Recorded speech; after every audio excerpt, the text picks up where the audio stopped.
Part second में अपने पिछले वीडियो में पढ़ा था कि एंटीजन, एंटीजेनिसिटी या हेप्टेन क्या होते हैं और एपिटोप और पेराटोप के बारे में भी अपन ने जानकारी प्राप्त की थी। इस वीडियो में अपन एंटीजन का वर्गीकरण के बारे में अध्ययन करेंगे। या अपन यूँ कह सकते हैं कि जो एंटीजन है कितने प्रकार के हैं या इसके कितने रूप हो सकते हैं या इसका क्या वर्गीकरण है।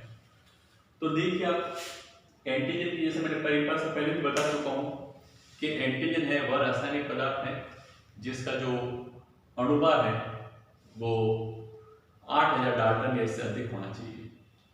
तो पहला जो एंटीजन जैसा में लिखा है कि कंप्लीट एंटीजन।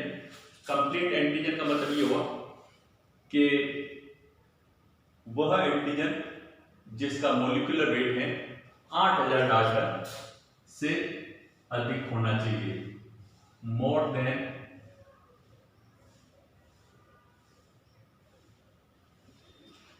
8000 डाल्टन। तो उसको अपन कंप्लीट एंटीजन या पूर्ण एंटीजन कहेंगे कि जिसका अणुभार है वो 8000 डाल्टन से अधिक हो। दूसरा जो प्रकार इसका है उसको मतलब प्रो एंटीजन। प्रो एंटीजन का मतलब इसका जो विपरीत हो जाएगा कि वह एंटीजन जिसका अणुभार 8000 डाल्टन से कम होता है उसको प्रो एंटीजन कहते हैं। और ये एंटीजन है ये शरीर के अंदर एंटीबॉडी उत्पन्न करने में सक्षम नहीं होता है। इसके जो उदाहरण दे रखे हैं, एक है पिक्रिल क्लोराइड है और एक है नाइट्रोक्लोरोबेंजीन। नाइट्रोक्लोरोबेंजीन ये दो एग्जाम्पल है इस प्रो एंटीजन के। तीसरा है इसको बोलते हैं क्रिप्ट एंटीजन। क्रिप्ट एंटीजन का मतलब ये हुआ कि वह एंटीजन जिसके एपिटोप जो है वो अंतस्थ सिरे पर नहीं पाए जाते हैं, यानी कि टर्मिनल एंड पर ये उपलब्ध नहीं होते हैं। यानी कि जिसमें जो एपिटोप है या एंटीजेनिक डिटरमिनेंट है क्रिप्ट यानी कि छिपी अवस्था में पाए जाते हैं, टर्मिनल अवस्था में नहीं पाए जाते हैं, तो उसको अपन क्रिप्ट एंटीजन के नाम से जानते हैं। Pseudo crypt antigen. Pseudo crypt का मतलब ये हुआ कि वह एंटीजन जो शरीर के अंदर, देह के अंदर है, वो किसी देह के त्वचा के अंदर या किसी झिल्ली के नीचे छिपी हुई अवस्था में पाए जाते हैं।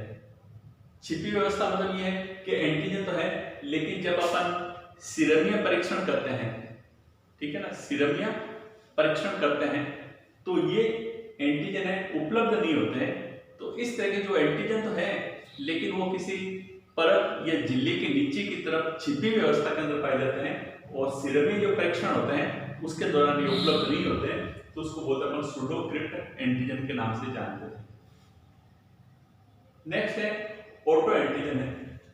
ऑटो एंटीजन का मतलब यह है कि शरीर के अंदर कुछ ऐसे रासायनिक पदार्थ उत्पन्न होते हैं जो शरीर के स्वयं एंटीजन की तरह कार्य करते हैं और एंटीबॉडी उत्पन्न करने में सक्षम होते हैं। तो शरीर के अंदर ही उत्पन्न होने वाले एंटीजन ये ऐसे रासायनिक पदार्थ जिनका मॉलिक्यूलर वेट 8000 डाल्टन से अधिक होता है और शरीर में एंटीबॉडी उत्पन्न करने में सक्षम होता है, तो उसको अपन ऑटो एंटीजन यानी कि शरीर के स्वयं के अंदर बनने वाले एंटीजन को ऑटो एंटीजन के नाम से जानते हैं।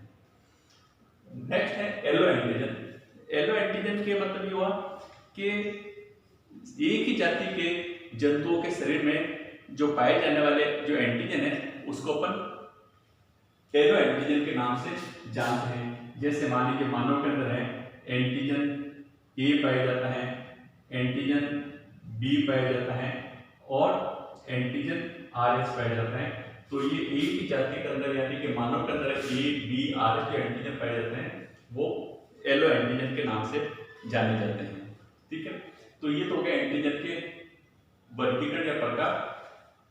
अब एंटीजन को कौन कौन से ऐसे जो कारक हैं जो इसको प्रभावित करते हैं, कि मतलब कौन कौन से जो फैक्टर हैं वो इसको प्रभावित करते हैं। तो फैक्टर अफेक्टिंग एंटीजेनिसिटी, तो ऐसे कौन कौन से फैक्टर हैं जो एंटीजन या एंटीजेनिसिटी या प्रतिजनकता को प्रभावित करते हैं कि एंटीजन अच्छी तरह से कार्य करे या नहीं करे। ठीक है ना, तो सबसे पहले इसका जो फैक्टर है वो है केमिकल नेचर। केमिकल नेचर, मतलब उसकी रासायनिक प्रकृति कैसी है। जनरली जो एंटीजन जो होते हैं या तो प्रोटीन के बने होते हैं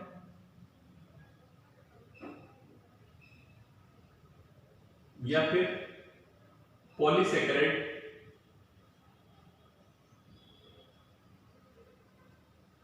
पॉलीसेकेराइड यानी कार्बोहाइड्रेट के बने होते हैं। लेकिन कुछ एंटीजन है वो लिपिड और कुछ है न्यूक्लिक एसिड,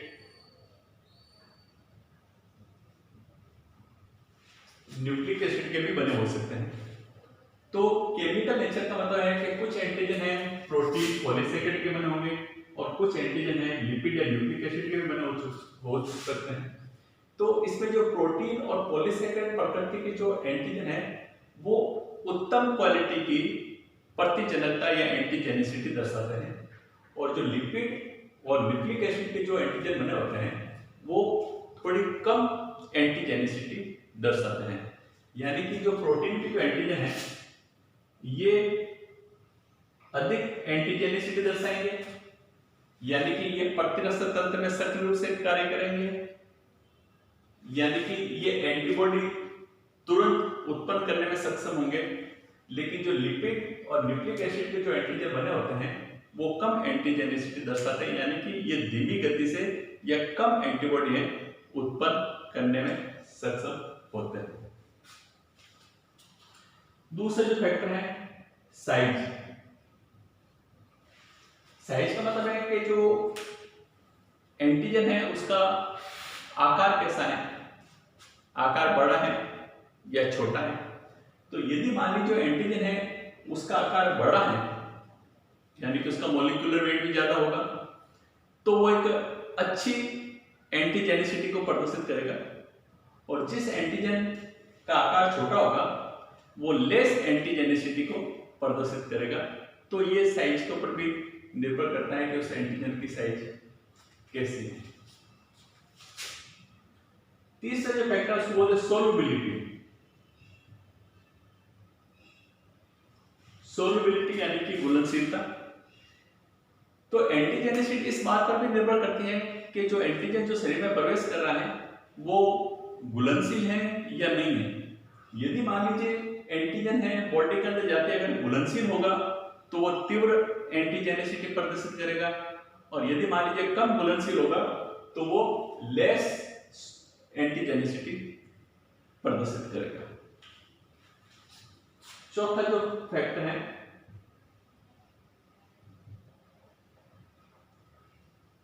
फॉरेननेस। ठीक है, इसका मतलब ये है कि एंटीजन वही होगा जो बाहरी पदार्थ हो या बाहरी रासायनिक पदार्थ हो। ठीक है ना, सामान्यतः है जो एंटीजन होता है वो बाहरी रोगाणु है, बाहरी विषाणु है जो शरीर में प्रवेश करता है, वही एंटीजन की तरह कार्य करता है और वो एंटीजेनिसिटी को दर्शाता है। यानी कि कहने का मतलब है कि एंटीजन आप उसको कहेंगे जो शरीर से अंदर बाहर से प्रवेश कर रहा हो। ठीक है ना, उसके एक दो अपवाद हो सकता है ये, जैसे मैंने आपको बताया था कि ये ऑटो एंटीजन है कि शरीर के अंदर भी कुछ एंटीजन बन जाते हैं, ये एक अपवाद हो सकता है। बाकी सामान्यतः जो एंटीजन है वो फॉरेन पार्टिकल्स होते हैं, बाहरी पदार्थ होते हैं और शरीर में प्रवेश करने के बाद में ये एंटीबॉडी का निर्माण करते हैं। तो ये जो चार फैक्टर हैं जो एंटीजेनिसिटी को प्रभावित करते हैं। अब जैसे मान लीजिए असाइनमेंट की बात हुई, तो असाइनमेंट के अंदर पहला तो ये है कि भाई ये एंटीजन का वर्गीकरण किस प्रकार से किया गया है या एंटीजन कितने प्रकार के होते हैं। तो ये आपको नाम लिखे हुए ये एंटीजन के प्रकार लिखे हुए हैं, या फिर किसी भी परिभाषा पूछ सकते हैं कि कंप्लीट एंटीजन किसे कहते हैं, तो परिभाषा बता चुका हूं। प्रो एंटीजन के दो उदाहरण दीजिए, तो ये दो उदाहरण आपके सामने दे रखे हैं। सूडोक्रिप्ट एंटीजन किसे कहते हैं, तो इसकी परिभाषा मैं बता चुका हूं। तो ये किसी की भी परिभाषा पूछी जा सकती है। या फिर आपको ऐसे में ये लिख सकते हैं कि ऐसे कौन कौन से जो कारक हैं जो एंटीजेनिसिटी को प्रभावित करते हैं। तो ये जो चार कारक आपको लिखे हैं, केमिकल नेचर, साइज, सोल्युबिलिटी और फॉरेननेस। और छोटे क्वेश्चन ये भी आपको पूछा जा सकता है, आप ऐसे में लिख सकते हैं कि जो एंटीजन की जो साइज है वो एंटीजेनिसिटी को किस तरह से प्रभावित करती हैं, या एंटीजन की जो सोलबिलिटी है वो एंटीजेनिसिटी को किस तरह से प्रभावित करती है। तो आप लिख सकते हैं कि जो एंटीजन है शरीर में प्रवेश करने के बाद अधिक घुलनशील होगा तो वो तीव्र एंटीजेनिसिटी दर्शाएगा, और साइज के अंदर आप लिख सकते हैं कि जिस एंटीजन का आकार बड़ा होगा वो तीव्र एंटीजेनिसिटी को दर्शाएगा। आज अपन इतना ही करेंगे। Thank you.